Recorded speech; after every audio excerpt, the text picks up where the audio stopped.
So, student, our today's topic is depreciation, a question from diminishing balance method. What the exactly method is? Diminishing balance method में हमें calculation करते समय exactly इस बात का ध्यान रखना है कि पर्टिकुलरली जो ओपनिंग वैल्यू होगी हर ईयर के बिगन में उस पर डेप्रिसिएशन चार्ज होगा. सो लेट्स सी इस रिगार्डिंग हम एग्जांपल नंबर 14 जिसमें कुछ कंडीशंस गिवन है, डिमिनिशिंग बैलेंस मेथड का यूज किया जाना है और उसी को काम में लेते हुए उस पर वर्क करते हुए हमें एक सेल्स का क्वेश्चन भी इसमें शामिल करना है. Just look at, first of all we see the practical problem. In this particular question the things are given as, हमारे पास में जो अवेलेबल डाटा है उस क्वेश्चन का, उसमें से हमें क्या क्या थिंग्स दी गई है. एक फर्म है, a firm purchased machinery for ₹2 lakh. ठीक है, एक फर्म ने एक मशीनरी परचेस किया जिसकी वैल्यू है 2 लाख. ओके, और इस 2 लाख के अलावा उसमें और क्या कंडीशंस गिवन है, इंक्लूडिंग अ बॉयलर ऑफ ₹20,000.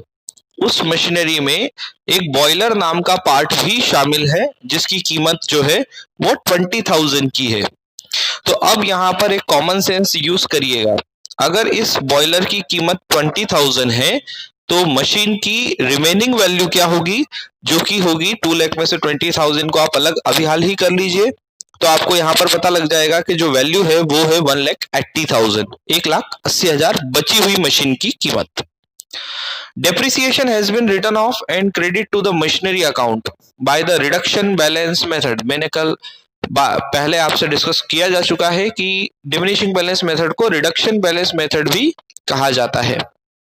जो अकाउंटिंग का वर्क हमको करके दिखाना है वो यहाँ पर क्वेश्चन के अकॉर्डिंग होगा 4 इयर्स का, और डेप्रिसिएशन की जो रेट होगी वो होगी 10%. और इसमें अब ये हो रहा है कि इन 5th year, during the 5th year the boiler become useless. जो बॉयलर वाला पार्ट था वो अब काम लायक नहीं बचा. देन व्हाट, फिर क्या हुआ, एंड वॉज सोल्ड फॉर ₹4,000. और उस बॉयलर को as an scrap in the form of भंगार उसको सेल किया जा रहा है 4,000 रुपए में. तो हमें उस सेलिंग के पार्ट को भी दिखाना है और टोटल मशीन का 5 साल का अकाउंट बनाना है. इन लास्ट स्लाइड में आकर के उन्होंने इस बात को क्लियर किया. Right up machinery account for 5 year. Okay, अब इस तरह के क्वेश्चन में जब एक ही मशीन के 2 पार्ट हो जाए तो आपको टेक्निकली करना क्या रहेगा, सबसे पहले कैलकुलेशन करना है. ठीक है, तो ये मैं कैलकुलेशन वाले पार्ट को आपके सामने कर रहा हूं. आप ध्यान दीजिए कि इसमें आपको किन थिंग्स पर फोकस करना है. आप ध्यान दीजिए कि यहाँ पर वर्किंग नोट के अंदर ये वर्किंग नोट का हेडिंग किस बात को इंडिकेट कर रहा है. इसमें लिखा हुआ है calculation of loss on sale of boiler, कि बॉयलर को बेचने पर क्या इस कंपनी को लॉस हो रहा है, इसको निकाला गया है, फाइंड किया गया है. कैसे, ध्यान दीजिएगा. देखिए, डिमिनिशिंग बैलेंस मेथड है, ऑलरेडी हम एक इसका क्वेश्चन कर चुके हैं. इस पर्टिकुलर बॉयलर की जो वैल्यू है वो वैल्यू है, आप देख सकते हैं 20,000 दिखाई जा रही है. ठीक है, 20,000 वैल्यू है. अब इस 20,000 वैल्यू में से इस बॉयलर ने इस बिजनेस में 4 इयर्स तक, 4 साल तक काम किया. तो फर्स्ट ईयर में जो, आप ध्यान दीजिएगा जितने वर्ड्स में बोलता जा रहा हूं, फर्स्ट ईयर में वैल्यू थी 20,000, तो फर्स्ट ईयर में वैल्यू 20,000 का 10% होगा 2,000. अब 20,000 में से 2,000 पहले साल में वैल्यू हो गई कम, माइनस. तो वैल्यू सेकंड ईयर के शुरुआत के लिए हुई 18,000. सेकंड ईयर में 18,000 का 10% जब आप निकालेंगे तो निकल के आएगा 1,800, 1,800 रुपए.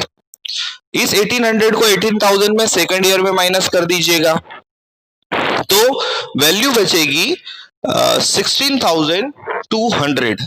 थर्ड ईयर में जब 16,200 पर वर्क शुरू होगा तो थर्ड ईयर के एंड पर वैल्यू आएगी डेप्रिसिएशन की 10% के अकॉर्डिंग 1,620 रुपीज, 1620. अब 1620 अगर 1,600 का डेप्रिसिएशन है तो उसी में से डिडक्ट कर दिया जाए. अब अगर आप इसको डिडक्ट करते हैं तो आपके पास में उस बॉयलर की 4th ईयर में वैल्यू बचती है 14,580 रुपी, 14,580. इस फोर्थ ईयर में इस पर 10% लगाएंगे डेप्रिसिएशन, तो ये फोर्थ ईयर का वैल्यू हो जाएगा 1458। अब इसको जब आप डिडक्ट करते हैं तो आपके पास में इस बॉयलर की वैल्यू जो बचती है 4 साल का डेप्रिसिएशन माइनस करने के बाद, वो बचती है 13,122 रुपीज। 4 ईयर का यूज करने के बाद ये बॉयलर आपके अकाउंटिंग बुक के रिकॉर्ड के हिसाब से 13,122 रुपीज का है। अब आप ध्यान दीजिएगा आगे का टेक्निकल वर्क हमको क्या करना है। फिफ्थ ईयर में आपको इस शुरुआत में, फिफ्थ ईयर के बिगिनिंग में ही इसे सेल किया जा रहा है। ये इमेजिनेशन आप चाहें तो नोट बना करके क्वेश्चन में पुट कर दें 5वें साल के शुरुआत में। तो 13,122 आपके लिए ये बॉयलर की वैल्यू है, अकाउंट्स ऐसा शो कर रहे हैं। लेकिन इस 13,122 के आपको कितने मिल रहे हैं सेल करने पर? ओनली 4,000, सिर्फ 4,000 रुपए। तो इसका मतलब ये कि जो रिमेनिंग वैल्यू हम वसूल नहीं कर पाए, ये इस बॉयलर पर होने वाला लॉस है। तो क्या लॉस निकलेगा? आप क्या काम करेंगे 13,122 पर इसके 4,000 का जो सेल प्राइस रियलाइज हो रहा है वो माइनस कर दीजिए। तो इसका मतलब ये है कि लास्ट लाइन में लिखा हुआ दिख रहा है आप सभी को, लॉस ऑन सेल इस बॉयलर पर पर्टिकुलरली 9,122 रुपी का लॉस हमें शो हो रहा है। ओके, सो ये हमने फाइंड आउट किया। आप क्वेश्चन जब सॉल्व करेंगे तो हमारे पास में क्या क्या डाटा होगा? इस बॉयलर वाले पार्ट का सेलिंग प्राइस नंबर 1 और नंबर 2 इसका होने वाला लॉस। ये दो चीजें हम अपने अकाउंट में दिखाएंगे। अब आपको पूरा क्वेश्चन बॉयलर का सॉल्व नहीं करना है, ये तो सिर्फ वर्किंग नोट था। आपको ध्यान रखना ये है कि पूरा क्वेश्चन 2 लाख रुपए की पूरी वैल्यू का क्वेश्चन है। तो जब हम क्वेश्चन सॉल्व करेंगे तो पूरे 2 लाख रुपए लेकर के करेंगे। अब इसको दोनों को मैचअप कैसे करना है, दोनों को शामिल करके कैसे दिखाना है, यही हमारी टेक्निक है। ध्यान दीजिएगा इसको हम कैसे कर रहे हैं। ये हमारा क्वेश्चन आ जाता है अब यहाँ पे, ठीक है। अब ध्यान दीजिएगा स्टार्टिंग में पर्टिकुलरली यहां पर दिखाया भी जा रहा है कि फर्स्ट ईयर, देखिए डेट नहीं है यहां पर इसलिए इन्होंने इंडिकेट कर दिया फर्स्ट ईयर। फर्स्ट ईयर में आपने इस 2 लाख के प्लांट को बिजनेस में लाया, तो ये 2 लाख का दिखाया जा रहा है। फर्स्ट ईयर पर आपने इस 2 लाख पर 10% डेप्रिसिएशन लगाया जिसकी वैल्यू हो जाती है 20,000। 2 लाख पर 20,000 माइनस कर दो तो बची हुई वैल्यू हो जाती है 1,80,000, 1,80,000। दोनों तरफ से इसको फर्स्ट ईयर में टैली किया। अब जो सीडी बैलेंस था वो सेकंड ईयर में बीडी बैलेंस बना, तो 1,80,000 हो गया। ये कोइंसिडेंस है, बॉयलर 20,000 का था, पूरी मशीन 2 लाख की, सिर्फ जीरो का अंतर है, इसलिए कंफ्यूज बिल्कुल भी मत होना। हम पूरे 2 लाख वाले पार्ट पर वर्क कर रहे हैं अकाउंट में। वर्किंग नोट में हमने सिर्फ 20,000 के बॉयलर का वर्किंग नोट बनाया है क्योंकि सेल पूरी मशीन नहीं हुई है, सिर्फ बॉयलर सेल हुआ है। नेक्स्ट इज आपने सेकंड ईयर में इस 1,80,000 पर डेप्रिसिएशन अप्लाई किया जो कि होता है 18,000। 1,80,000 में से 18 माइनस करा तो बची हुई वैल्यू होती है 1,62,000। नेक्स्ट इज नंबर थर्ड पर थर्ड ईयर में 2 बैलेंस बीडी करके 1,62,000 वैल्यू आपने पुट किया, फिर इसका 10% एप्लीकेबल किया 16,200, बचा हुआ बैलेंस इसमें से माइनस करके आपने फाइंड आउट किया 1,45,800। फोर्थ ईयर के अंदर इस वैल्यू को ब्रॉट डाउन किया आपने 1,45,800 को, देन फिर इसका 10% होल ईयर का डेप्रिसिएशन, तो इसका 10% होल ईयर का डेप्रिसिएशन आ गया 14,580 रुपी। ओके, तो ये माइनस करने के बाद वैल्यू बच रही है 1,31,220, जिसे फिफ्थ ईयर में आपने ला करके 1,31,220 शो कर दिया। ओके, अब पूरा जो काम अपने को आखिरी में बताना है वो फिफ्थ ईयर का पूरा वर्किंग है, इसलिए इस बात को ध्यान देवे।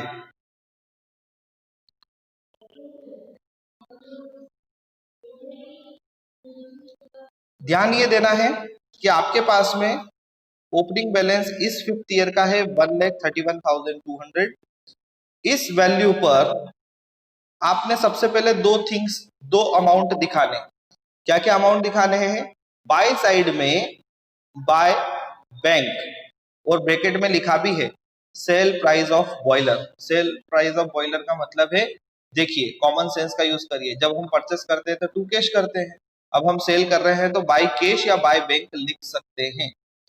इसलिए बॉयलर बिक करके बिजनेस से बाहर हो गया, इसलिए 4000 मिले, इसलिए वो आपकी एंट्री आपके साथ।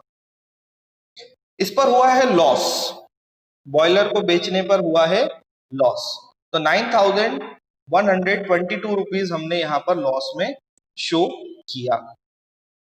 अब बात आती है कि ये दोनों वैल्यू को इस 1,31,200 में से आपको माइनस करना है।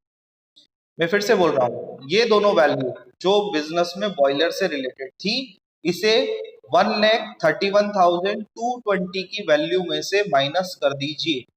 जब आप माइनस कर देंगे तो जो रिमेनिंग वैल्यू आपको पता लगेगी वो होगी, अप्रोक्सीमेट बोल रहा हूं मैं, वो होगी, और मैं आपको ये इसका फिगर भी बोल करके बता रहा हूं, 1,18,100, ये इतनी होगी।